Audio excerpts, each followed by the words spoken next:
Hello.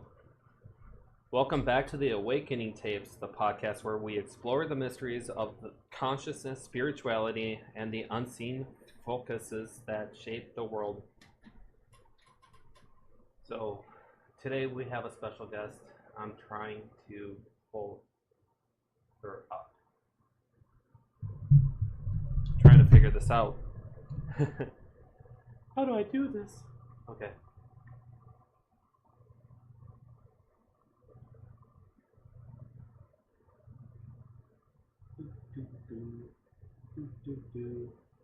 Where are...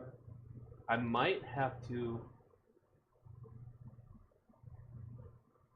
to restart. I might. May hit the refresh button. Maybe they. Oop.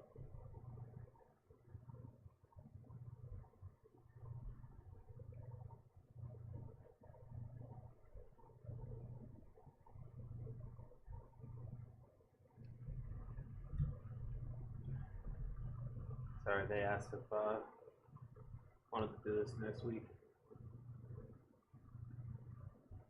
Let me see if.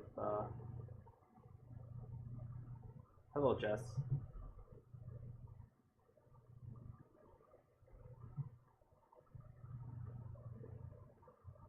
Oh, there they are. Does not exist. Does not exist. Huh. Hit the refresh button. Oh. Hello, Aaron. I see you. Trying to figure out how to get you in here. Hi, hold on. I'm trying to get my camera to turn on. Okay. Sorry about that. Hey, no problem. There we are. Oh, I'm here. Hello. Hello. How are you? I'm good. Just trying to get stuff ready at the last minute. Hey, no problem. Yeah. No problem at all. I'm excited to be here. So I invited you on because you wrote a book. I was going to talk to you about the book. I read what I got from the book, hmm and I liked it. Um, it reminded me when I watched this documentary with bamboos washing the potatoes. I don't know if you. No, I haven't seen it. So these bamboos were given dirty potatoes, and the older ones didn't like it, but the younger ones started washing them, and then they were good and clean, so they're eating all the potatoes, and the older ones started to clean them. And then Oh, on the other side of the ocean, those baboons started washing and cleaning potatoes, and then on the opposite side of the world, those baboons started washing and cleaning potatoes, and they were talking about how the mind waves or frequencies were like they're like all connected. yeah. So There's a specific name for that, and I don't know what it is off the top of my head, but it's the idea of collective learning yeah, that we, as a species, humans and other species, we evolve and hold on to the learning that we've already collected as a society and as a species. So, for example, if you look at kids today in school, they're learning math in elementary school that like I learned in high school. And their children will be learning that same math even younger than their parents because we retain some of that knowledge as we pass down through our genetics to our children. mhm, And I think that's a great study to do with baboons to show that they also have the same type of functioning because they're pretty closely related to us genetically. So it's nice to be able to see that and show somebody, hey, this is how that works. But if you think about our own children and how society is working today, you can clearly see it.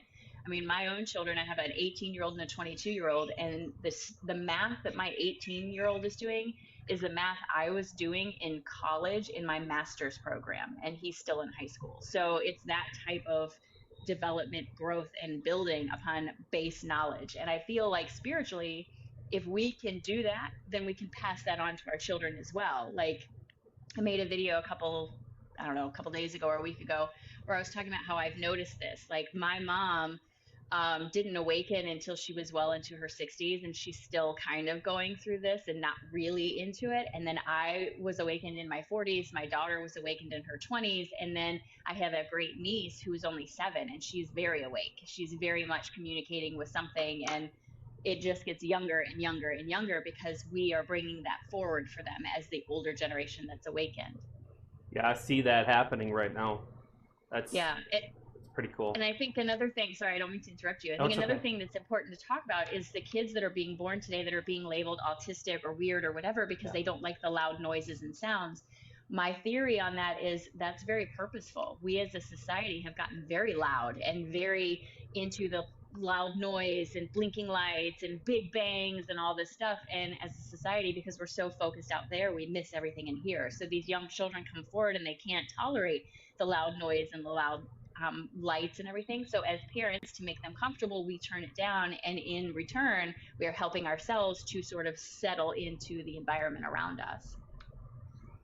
Yeah, I see that too. I 100% believe that. Like they're giving us labels when it's really just spirituality and us awakening. Yeah. Yeah. As someone who has a degree in psychology and practiced for a while, I can tell you that normal is far less common than non normal. I Yeah. rarely dealt with anyone that I could label as normal.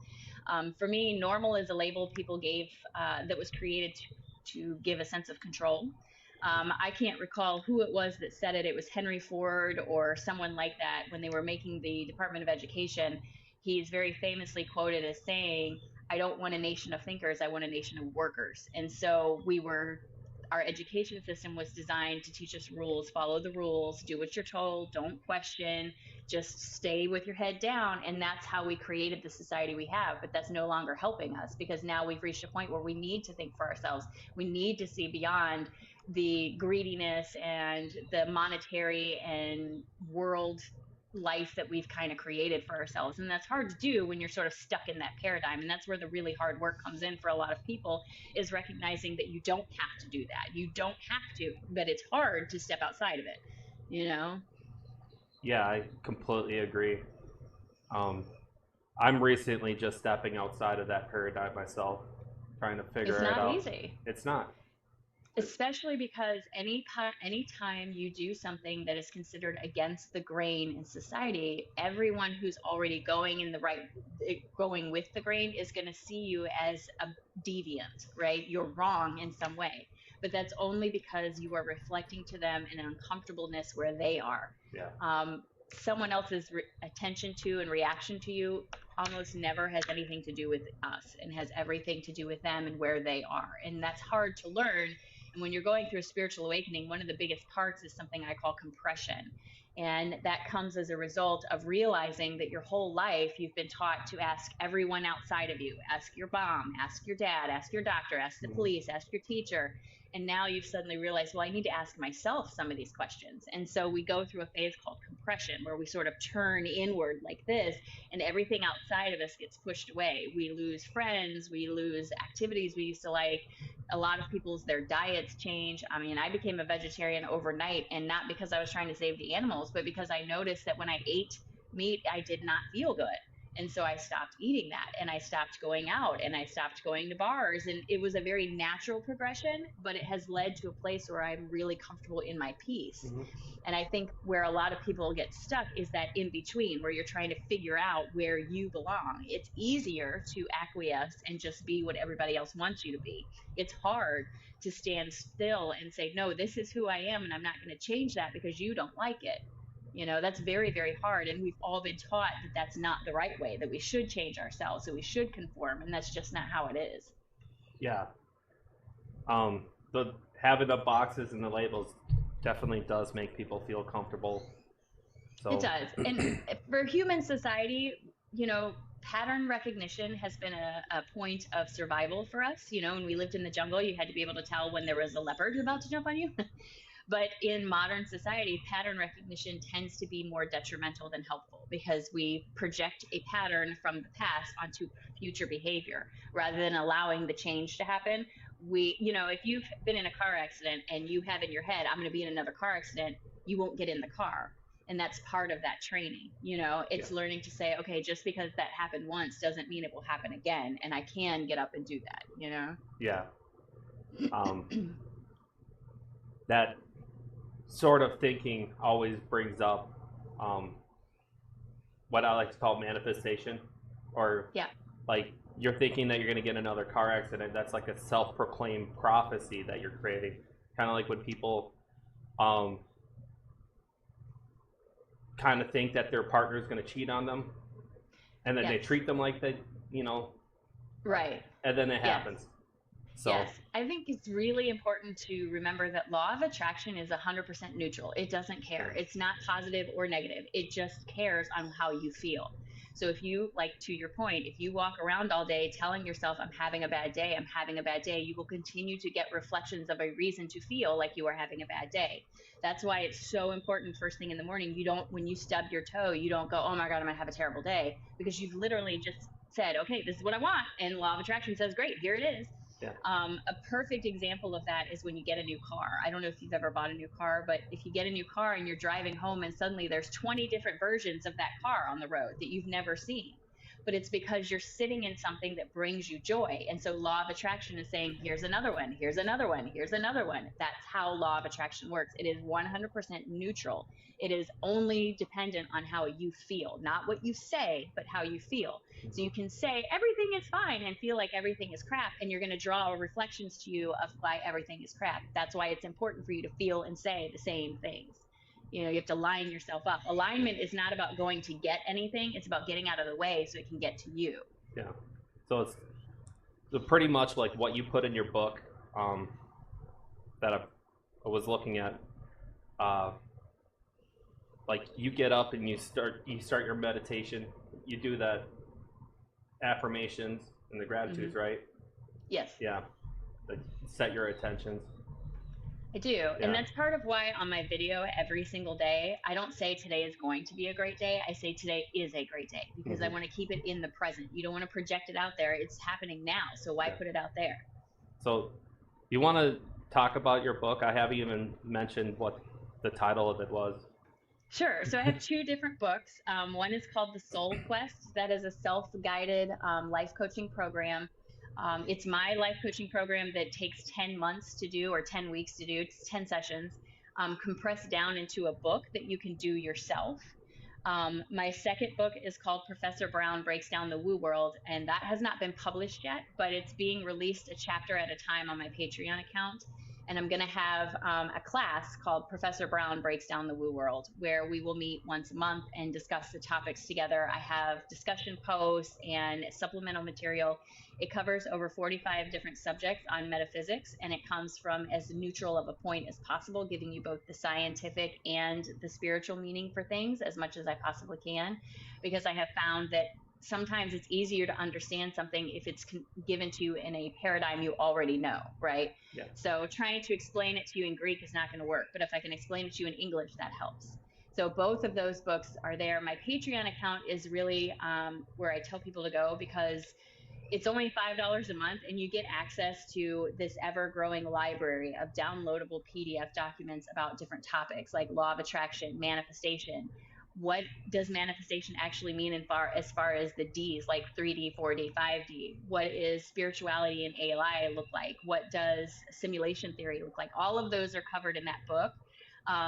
And they'll come out one chapter at a time on my Patreon account. And then that's where people can also join if they want to do the book club or the class. Yeah. And your Patreon account is in your bio, right? Like, it is. It's in my link tree. It's the same name. All of my accounts have the same name, Consciously Aaron. Okay, good. Yeah. So they call you the what was it? I'm a friendly neighborhood energy alchemist. Energy alchemist. That's what it was. I was trying to get that. Friendly neighborhood energy alchemist. Did you want to talk about that? Sure. Okay. So the friendly neighborhood comes from Spider-Man. I'm a huge Spider-Man fan, so I stole that from him.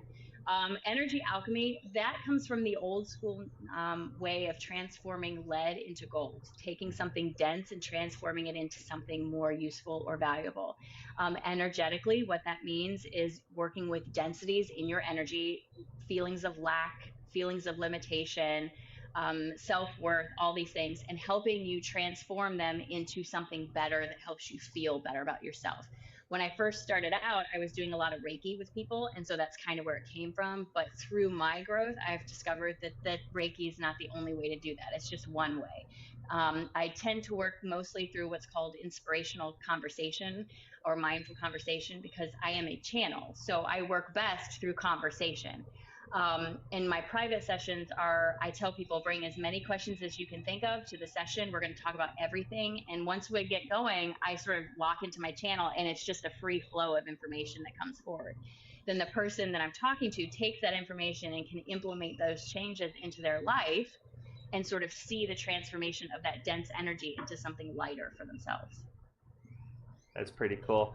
Um, that just reminded me of when I was in math class, in my college. I read a book to try to help me understand um, what I was working on, and it was talking about a mind library. So they like took mathematical equations and spirituality to help understand and learn mathematical formulas, algebra equations, and all that stuff. So that was pretty cool. Yeah, Yeah, absolutely. We all have access to the etheric. yeah, The etheric realm is 5D. That's where everything exists in possibility. And if you think of the double slit experiment in science, it helps to explain that. And just very briefly, the double slit experiment, what they did was the scientists set up some, I think it was cardboard or something, to make these slits. And they were projecting, I believe, electrons at this and measuring how they landed on the back wall through the slits. While they were observing, the electrons or whatever particle they were using would collapse into a wave and go through the slits. But when they left the room, the wave would disassociate and become particles and it would spread out. But every time their attention was placed on it, it would collapse into a wave. And this is something that's been proven by science over and over and over again, and it's very much about manifestation. Where you put your attention is what you're going to get more of. So that's kind of how I work with people, is teaching people, where is your attention? What are you actually talking about, thinking about, and putting into your life? that is incredible. I'm liking this conversation that we're having. Good, Um, I'm glad. it it like validates like everything that I've been thinking of. You know, everything that opened up to me since my breakdown. Oh, thank you, cowboy hat. But like, I call it a breakdown. I think the nice way to put it is a spiritual awakening. Yeah, spiritual awakenings. I've worked with clients who had very nice, gentle spiritual awakenings, and I've worked with clients who have had very hard spiritual awakenings. I was one who had a very hard spiritual awakening because, as someone who is very deeply rooted in science and who has years, over 30 years of training of you must test and test and test and prove and prove and prove, to go from that to just believe is nearly impossible. It was mental gymnastics that my brain like couldn't do because I had trained myself to only rely on evidence that I could show someone, here, this is how it works. And, something that I think helped me was recognizing that this world, this universe is about duality. And if the physical world is about prove it to me and then I'll believe you, then by default and by the law of nature, the metaphysical world must be believe it and then I will show you, because it's dual. So the metaphysical world is teaching you faith in self, and the physical world is teaching you faith in the material. And you have to learn to make them work together. One is not, they are not complete, one without the other. This world is about finding the balance between the two. And I think that's hard for a lot of people because when they go through their awakening, they go all in on spirituality and forget you're here to have a life. You're here to have a physical existence. You're not here to live all in your spirituality. You are here to find the balance. And I think people forget that they think they're here to do all these wonderful metaphysical things, but that's not it. The purpose of life is simply to have a life, to experience, to expand, and to learn. Because where we exist in the etheric realm is outside of time. Your higher self exists outside of time. Nothing changes because without the perception of the movement of time, you cannot perceive change. If you were in a dark room with no perception of light or movement of the day, you would have no idea if it was day or night, what was going on. Change would never happen. So we incarnate in this life to experience change and therefore grow and become more, right? Yeah, So the purpose of your life is to experience your life, to enjoy it, to learn. And the side effect of that is that you tend to help other people along the way. but we are not here to save anybody but ourselves. And so many people get caught up in, I'm here to help everybody and save everybody. And that's wonderful, but you're not. You're here to save yourself. And when you figure that out, you cannot help. It is a side effect. It's like a ripple that kind of comes out and it helps everyone around you. But if you don't start with you first, you cannot do those things. Yeah, I used to be a people pleaser, up to a few years ago. Then I just started working on myself. So Yeah, I think most of us are. I think most of us are inherently born to be people pleasers because that's the way our society was built. It's nothing wrong with that, but if it makes you unhappy, then that's a problem. And being a people pleaser keeps the peace, where being someone who stands up for what you believe tends to cause concern among people, and that's where it gets shaky. And oh no no no, I'm just going to back off and be, I'm yeah, going to acquiesce and just fall in line with everybody else. yeah. You know? But then we get to the point where we develop that self love, so we have enough love to pour into other people. Right, Yeah, exactly. You cannot fill someone else's cup if your own cup is empty. And yeah, if you pour all of yourself into other people, there is nothing left for you. You have to put yourself first. And so many people say, well, that's selfish. And maybe it is. But if you don't take care of yourself, you cannot give the best version of yourself to anyone around you. So, how is that fair? yeah, Right? Instead, if you took the time, and sometimes people tell me, well, I don't have time to meditate, and I'm going to call false on that, because the 30 seconds you're sitting there scrolling on your phone, you could close your eyes and take 5 deep breaths, and that's a meditation. When you get to the wherever you're going, turn your car off and listen to the tick of your engine cool down for a minute, just a minute, and just set yourself before you walk into that space so you are strong in your own integrity before you walk into the Walmart where everybody's in a bad mood. Do you know what I mean? These small little meditations throughout the day make a massive difference. Massive difference. It gives you control over your own emotions, which is so empowering, and most people don't have that. And I think nobody realizes that. But when someone says something to you and it gets a reaction out of you, you are no longer in control of that situation. A line that I use a lot that I literally stole from a movie. Channing Tatum says it in this movie. He says, when you react, you become the villain in somebody else's story. But when you respond, you stay the hero in your own story. And that is so, so important and impactful. Your empowerment stays with you when you hold on to your reaction and respond instead in a way that aligns with your integrity and doesn't drag you into their mess. yeah. Sorry, this is a lot to bring in. No, no, that's okay. A couple of things I would love to talk about. I want to really talk about manifestation and what I mean by 5D, 3D, 4D. And I think that will help people understand manifestation a little bit, if that's all right with you. Yeah, Okay.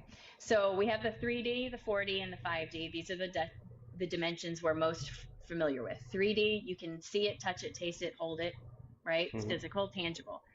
4D is time, right? yeah, 4D is the passage of time. That's where your mind lives. Your mind lives in the passage of time. If time was not happening, your mind could not function.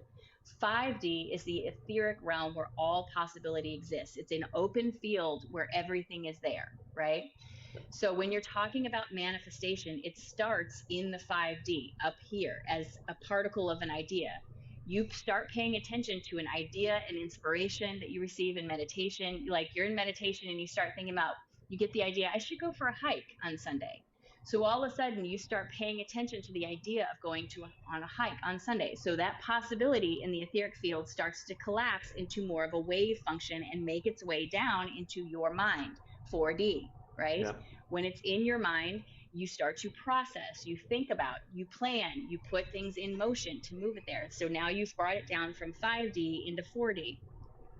The next step is to bring it into the tangible 3D. Your throat is the bridge between the inner and outer worlds.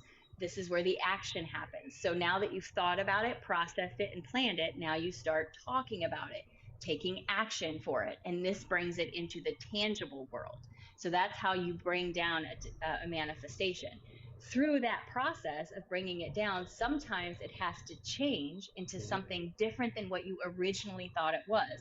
That can be for many different reasons. The main one being we live in a physical world that has physical laws attached to it. You can't think I'm going to fly and then be able to do that, because the physical world you live in does not allow that. So instead, if you think I want to fly, it may manifest as being in an airplane or going on a helicopter or something like that. But that thought up here originally was I want to fly. Then it gets filtered down through all of this and becomes something that you can do. Yeah. Um, what are some ways of manifestation would you say you want to share with the listeners? Sure. So with manifestation, you have to remember it's like being in a river and things are trying to come to you. The rocks in the river are what's keeping it from reaching you. And those rocks are made out of your beliefs, teachings, and worldview that you know are holding you up from this. So, for example, if you have an issue with finances, which is a big one for most people, if you fear not having enough money and you're working from the motivation of, I need this money to survive, then you are putting out there the feeling of, I don't have enough. I don't have enough. That is a feeling of lack. And because law of attraction is neutral, it is going to continue to show you reasons for you to feel like you don't have enough. So instead of feeling like I have to do this so I have enough money to pay my bills, you want to look at it as differently as you possibly can. You want to look at it like, this affords me the opportunities I'm looking for. This gives me the chance to go to the grocery store, and be thankful. Every time I pay for something, just silently in my mind, I say thank you to the universe. Thank you for allowing me to buy this. Thank you for the opportunity. Thank you for this. You can't look at money as something difficult and expect it to be easy for you to receive. Your belief that it is difficult is what's keeping it from getting to you. And people get mad at me and they say that's not true because I can't find a job and blah blah blah. I promise you that if you let go of that and find a way to be easier with that and relax your definitions of what things look like, you make it easier for things to reach you. If your definition of success is this big, you're making it very hard for law of attraction to get that to you. It's like trying to put a watermelon through a keyhole. But if you allow your definition of success to be wider, then you have more room for law of attraction to bring it to you. But those worldviews, the beliefs we grew up with, the things you were given as a child, it's not anything that's bad. It's not about blame. It's not about saying I had terrible parents or a terrible society. It's not about that. It's about acknowledgement. I acknowledge my parents didn't know to teach me this, and I now know better. And then action. Because I know better, I'm now going to do these things to change this cycle. And that's how you affect that change. You are not responsible for the way you were raised, but you are 100% responsible for the way you adult. And it's up to you to make the changes that you need to make in your life. Where people get stuck is they feel like it's not easy because this is how I was raised, or this is what I know, or whatever like that. And that's true. But no explorer in the history of the world ever got anywhere by staying where they were told. I 100% agree with that. Along my journey, I made friends with my stepdad, who was Mm-hmm. not a nice guy growing up. Right. So And cut him off. I think, yeah. Yeah. And, I think a lot of people too, they get caught up on the idea of, I don't want to have to allow someone back into my life that I've kicked out of my life or something like that. And it's not about that. You can forgive someone and not invite them to your house. You can love someone and not have them over. You know what I mean? Yeah. Same thing. I had, my dad it was a rough childhood. And for a lot of years, I struggled with that.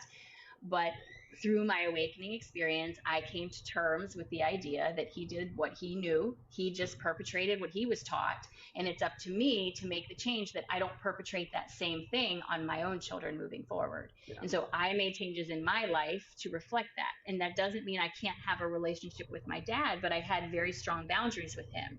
Like, I love you, but I'm not going to leave my children with you alone at night. All those sorts of things. So those mindful boundaries are what can help you move through that. You can have forgiveness for someone and still have a boundary. Yeah. And that's okay. That's perfectly okay. And if someone is not happy with you having a boundary with them, that is a clear indication that there's a problem in that situation. If you go to someone and you say, listen, I'm working on myself and I'm really struggling with being around big crowds of people, so I don't want to go hang out with you at the bar tonight. Is that okay? And they say, oh my God, I can't believe you're doing this to me, blah, blah, blah, blah, blah. That has nothing to do with you. and everything Absolutely. to do with them and where they are, you know. Yeah, I completely Morning, agree with that. April. You know April too? I don't. I was just Oh, saying good morning. oh, she's an artist. She's a Good morning. It's always nice to real meet fun. artists. Yes.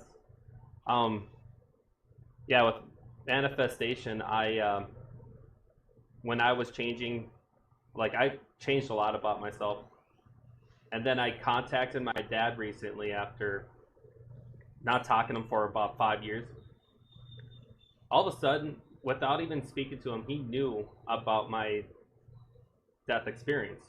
Like he told me about it, what happened over there, without even telling him what happened over there.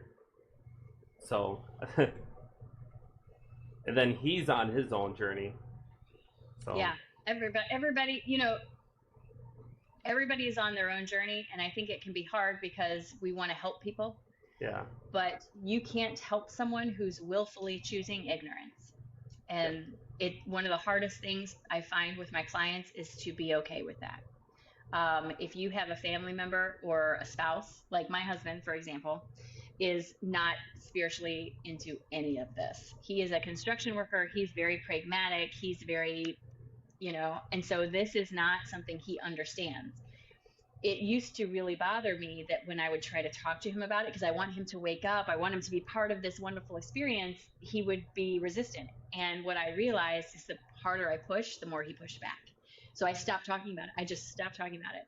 If he asks me a question, I will answer his question, but I don't give him more information than what he asked because people have to come to this on their own terms. And if you try to force it on them, it will push them back even further. It's like, nope, nope, nope.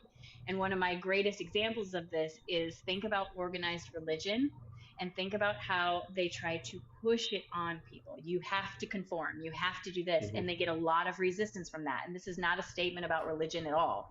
This is just that's how they operate. And you see the resistance, right? Traditional, like Catholic Baptists, they do a lot of missionary work and that sort of thing.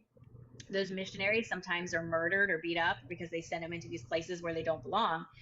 Well, there's a faith called the Baha'i faith. It's very little, it's not known about very widely because they don't do any of that. They don't advertise, they don't do missionary work because they believe that you find the truth when you're ready for it. And when I found the Baha'i faith, it was like a bridge for me between where I grew up and where I am now because in the Baha'i faith, they accept the teachings of all major nine religions. And for me, that was a good step into it, but the more you try to create or the more you try to push it on someone, the less they're going to be responsive to it. You have to let people wake up in their own time, on their own terms, especially if they are very rooted in in the physical. yeah, People who are very science driven, people who are very data driven, they are not going to be able to wrap their minds around some of the things you're telling them. They have to come to it completely on their own, or they're just going to say, "Oh, I can't understand it. It's so woo woo. I don't get it. Whatever." You yeah. know. Completely understand. Um, Oh, you have family that's Baha'i? That's wonderful. The Baha'i faith is some of the most loving, accepting, and caring people I have ever met in my entire life. So, if you ever have the opportunity to talk to or visit with a Baha'i, I highly recommend it. Not because I want you to get into the religion, but because they are a shining beacon of what it should look like for these types of things. I'll have to look into that because it reminds me of when I read the Kabbalion. Yes, So yes. like their teachers are they um, they would not teach their students until they're ready of that lesson. Yes. Deb, your husband is an atheist, so is mine. He says he's an atheist, but he's not because he believes that there's something out there. He just doesn't know how to define it. And I think it's really interesting, Deb. When I met my husband, he was in seminary. So he went from being very religious to being an atheist through the course of our marriage.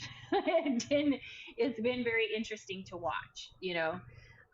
He's slowly making his way to spirituality, and the reason is because I am simply living by example. I am doing what helps me feel good, and through doing that I've become very successful, and he cannot argue that. You know, I'm literally, the evidence is in front of him, and for someone like him, that's what he needs the evidence. And so I just live my life, and he sees it, and he can't argue with that. So now he'll start asking questions. What are you doing that's making this? What is meditation? Because he has anxiety. So talking to him about what is meditation and how it may help him rather than always taking his anxiety medication. What if we start spacing in some mindful breathing or something, you know? So he has to see it first himself before he can ever walk into that. And sometimes that's just how we have to do it, you know? And that's really the best thing you can do is by leading by example. You can't force anything on anybody. You have to just let them find it on their own Yeah. Always make them and be wonder. there as the support. Yes, Yeah. make them wonder, but be there as the support. If they ask a question, you answer the question, but don't force the information down their throat. That's not good either. Yeah. I think that's just an act of love, you know. Being It's an supportive act like of support. compassion, It's an support. act of Yeah. compassion and support. Yes, Yeah. because you know I can think of several people who wanted right at the very beginning of my journey were trying to give me all this information, and I can remember telling one person in particular, I'm like, I don't understand what you're saying, and it was making me not want to learn about that concept because she was giving it to me in such a way that made my brain hurt almost. So I was turned off by that, and it pushed me away from learning that concept for a long time because she pushed, you know. Yeah. Instead, if she would have just answered the questions I had, I could have come to that conclusion on my own, you know. I completely agree with that. And I understand. It's the so the book that I just read over, again, real quick before I got back on here. You're talking about frequencies. Yes. I've a long time ago I made a video talking about frequencies, and I'm reading about frequencies. I was just like, well, I can't pronounce any of it. Which one? Was it Tomsk in Italy? Oh, the Tom and the Kumania, right? Yep. So you're talking about the Schumann, right? Yeah. So the Schumann is a measurement of the electrical activity in the ionosphere. The Earth itself has its own cyclical, like heartbeat. It's a type of pattern that comes through electronically that we can measure. What the Schumann is measuring is anything above and beyond that that raises the frequency that is being generated in the ionosphere. This can happen through CMEs, big flares from the sun. It can happen from lightning strikes. It can happen from all kinds of stuff. With the Schumann, where I am coming from is the idea that everything comes from source, right? Mhm. So if everything comes from source, regardless of the form in which it comes, it would affect us. That just made logical sense to me.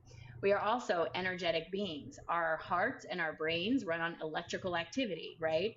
So it made logical sense to me that if the earth was being bombarded with electrical activity, it would affect us as electrical beings. Oh, I lost my earbud. Hold on. It would affect us as electrical beings as well. So what I started to do is I would pull up the Schumann every day and record what it looked like and how I felt and what the reading was on the frequency. And I did this every single day for a solid year. So I had 365 data points. And then I took those data points and I put them into a statistical analysis, and I created a plot point. And I found that there was statistical significance, which as a scientist, when you're doing a study, if there is not statistical significance, it is not worth pursuing. So this is where I was doing my scientist work. So I charted all this, and there was a definite statistical significance correlating to the different types of energy I was observing on the chart and how I felt. When I started to put this out there, the reason I did that is because as a scientist, when you discover something, part of the process is putting it out to the public and saying, do you also feel this? Let us validate this. Let us work together through the scientific process and figure out if this is true. That is the only reason I started doing this. And what I found is thousands and thousands and thousands of people started to comment and reach out and say, oh my God, yes, everything you're saying, I feel the exact same way.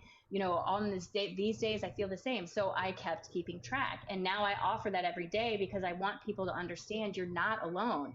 You're not crazy. You're not making this up. Just because science doesn't understand it doesn't mean it's not real. Everything is science fiction till it's not. Everything. Think about the things that we have the cell phone that we are talking on, the FaceTime that we are doing 50 years ago, science fiction. So you cannot tell me that these things will never be proven, because that's ignorance on a scale that I can't even tolerate, because scientifically, science doesn't work that way. Science is exponential, and scientists are the type of people, should be the type of people to say, when there's a discovery, if there's a new discovery, you should be able to say, oh, this proves something new, I can incorporate this into what I'm learning. And if anyone were to ever come to me and say, hey, I've been observing this myself and this is what I've noticed, I would 100% take what they have to say. What I will not tolerate is someone coming at me in my comments, calling me names, telling me I'm wrong, telling me all these things, but offering no evidence. If you have no evidence, we're not having that conversation. It's not because I don't value you, but it's because you're coming at me because you want to prove me wrong, not because you want to have a mindful discussion. I am very open-minded. I 100% agree. I do not know everything, and I am constantly learning. But if you are just going to attack me, then that does not merit a mindful conversation. But if you have something and you say, hey, I've been observing this and I've noticed this pattern too, let's talk about this. Absolutely. Let's talk about it, you know? Yeah. But I'm not going to just throw away everything I've noticed through my own study because someone suddenly says they don't agree with me, you know? Yeah. Even Einstein had detractors for everything he did. He had tons of people tell him he's wrong, he's crazy, he's making it up, he's lying or whatever. It's just how the nature of the beast, you know? Yeah. It just comes down to the second agreement and the four agreements by was it Don Miguel? Don't believe anything people tell you. Yeah. Figure it out for yourself. Absolutely. Absolutely. 100%. And it doesn't mean that someone like me telling you this is what I've observed, I don't ever want someone to take that as 100%. I want you to take that and apply it to your life and see if it's true. Yeah. And the whole point behind the Professor Brown class with the 40 subjects of metaphysics is to come together as a community and discuss these topics like manifestation, law of attraction, frequency, that are hard to understand. Discuss them in a group so you have multiple perspectives to offer you as much clarity as possible. That way you create your own understanding, not just mine. You know, any good teacher will always want their student to surpass them. Always. That is the goal of a teacher. It has been the goal of any good teacher I've worked with, is they want you to be better. They want you to think for yourself. They want you to learn. And if a teacher is telling you, no, it's only this way, that is not the teacher that you want to put yourself with. That is how a cult gets started, you know? Yeah. We don't want cults to start. No cults, no culty stuff. Oh. The sad thing is my mom was actually in a cult. It happens, and it's something that, you know, the people who are in cults, when you talk to them, because I've worked with people in cults before in my psychology stuff, they never thought they would be someone to be in that place. But what happens is they find themselves feeling very vulnerable, and someone comes along and says, I have all the answers. And so they say, okay, I'll go with you because you have all the answers. And at first it feels that way because they will give you tools and help you and that sort of thing. But when they start asking you to sign over your bank account, to stop talking to your family and friends, to move away, to work only for them, those are red flags. No one should be telling you to separate yourself from anyone. Nobody, because that is 100% on you and what you do. You know what I mean? Yeah. Completely understand that. No one should be telling you not to think for yourself. If anyone is telling you not to think for yourself, you should be running 100 miles an hour in the other direction. Yeah. That just hinders growth. And it does. It does. Imprisons somebody. Well, and perspective is important. Yeah. As a woman, I will never understand what it's like to be a man. So having a man's perspective can give you more of a 360 view of the problem rather than just my perspective, because I'm going to view the problem very differently than you would or someone else would. So having those perspectives is very helpful. I may not realize as a woman that men are very wrapped up in being providers because that's what you've been taught and trained into. And as a woman, I haven't been taught that. So when that's threatened in a man, when he feels like he can't be a provider, that triggers a lot of emotional stress that as a woman, I'm not going to understand, and I may misinterpret that. So the more we are open to the perspective of, you explain to me why you're going through this, I can understand that, then we can work together. And it works like that in spirituality. My understanding of how manifestation works comes from a very structured scientific type of thinking. But if you don't have a structured scientific brain, then it's hard for people to understand the way I'm saying it. but someone else who has a more artistic brain may be able to put the exact same thing into different terms, and then you understand it. The reason we have so many spiritual teachers is because we have so many different kinds of people.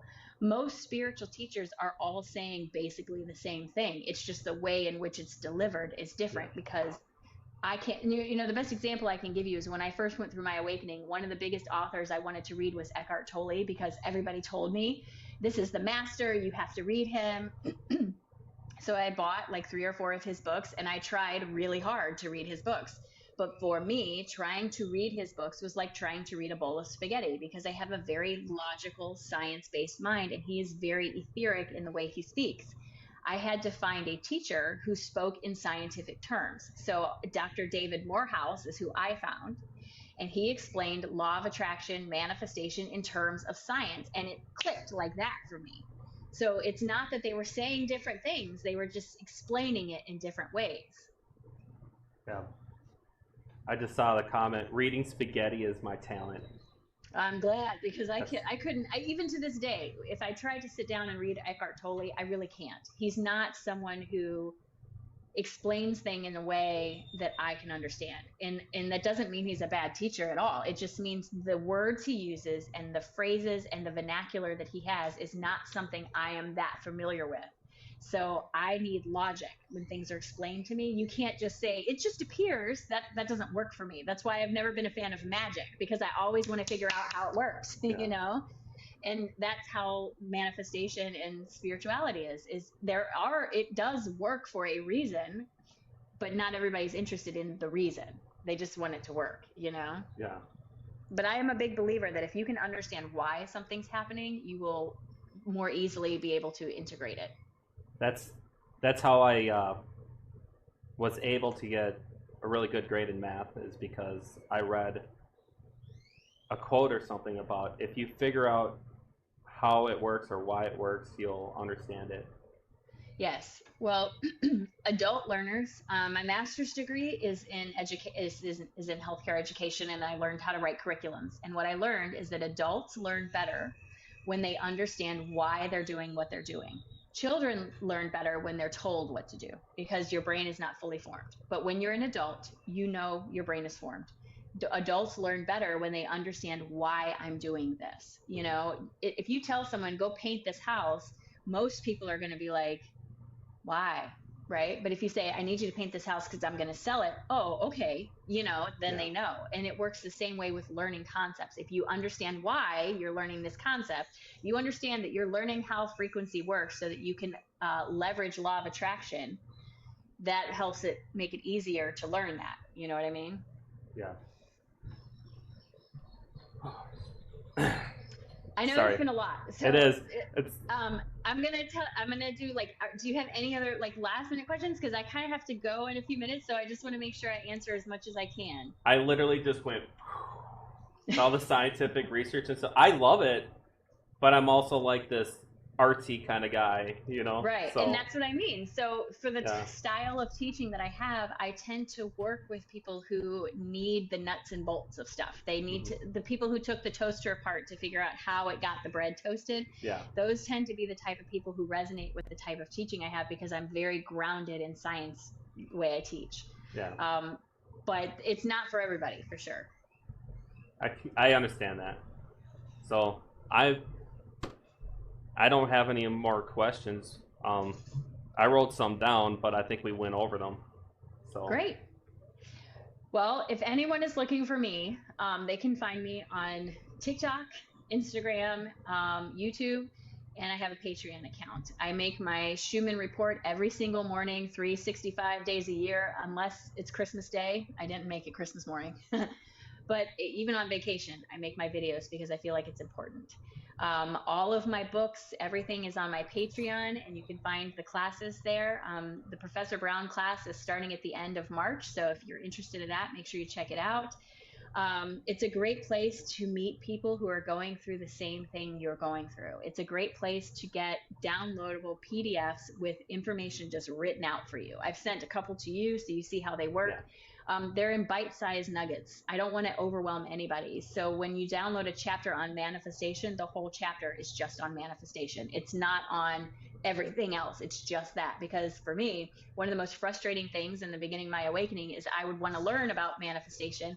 I'd buy a book, I'd read the whole book, and what I wanted to know was 3 sentences in the middle of the book. And I hate that. I don't want to know all that stuff. I just want the information. And so I'm trying to get that to people as much as possible. I think that's awesome.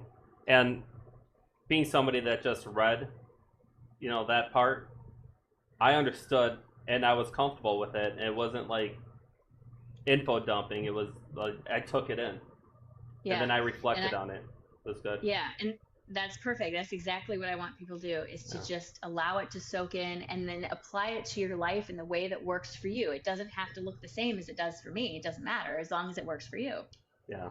And I would say, like, after your readers read that part, they should probably go in and journal how that reflects onto their lives.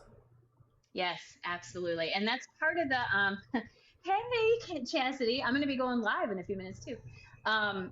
Yes, when we do the Professor Brown class, part of what I'm doing is I have a discussion post after each class to help integrate the knowledge. I'll put the discussion post out for the whole community to reflect on what we talked about, and each question is very mindfully crafted. If people want to do the Professor Brown class, like, it's a legit class. It has a syllabus. You're going to know exactly what we're going to talk about every single time we meet. It has all the supplemental materials written out for you. You even know the discussion question ahead of time. So everything is very easy to follow and laid out. Yeah, Sparkle Modality. Thank you to hosting. Yes, thank you very much for hosting. This was a lot of fun. Yeah, this was. I appreciate you for coming in here.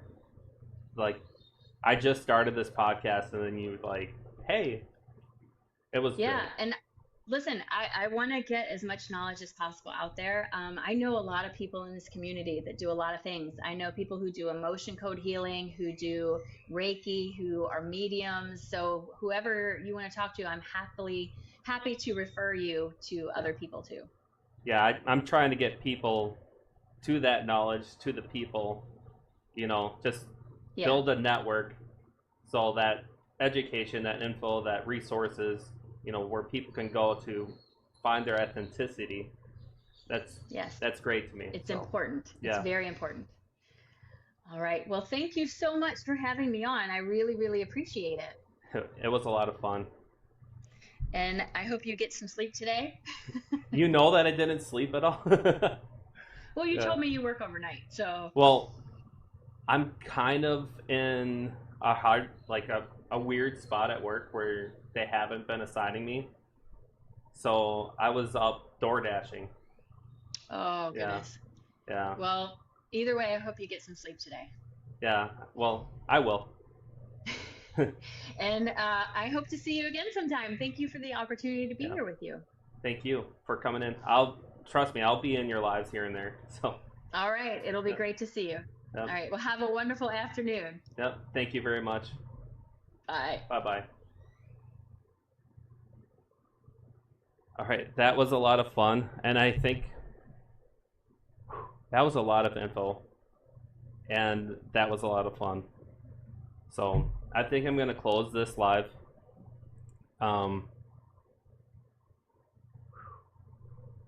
Usually I like to add in a journal prompt. And I don't have one ready. But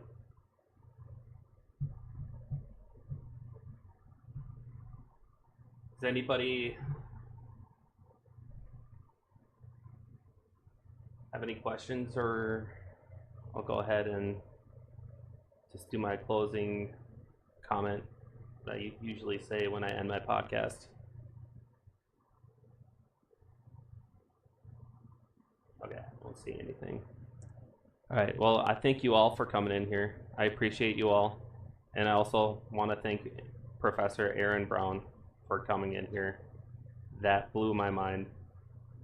And I got a lot of information from that. It was really great. I had a lot of fun. And I hope all the listeners have fun who listens to this recording. And just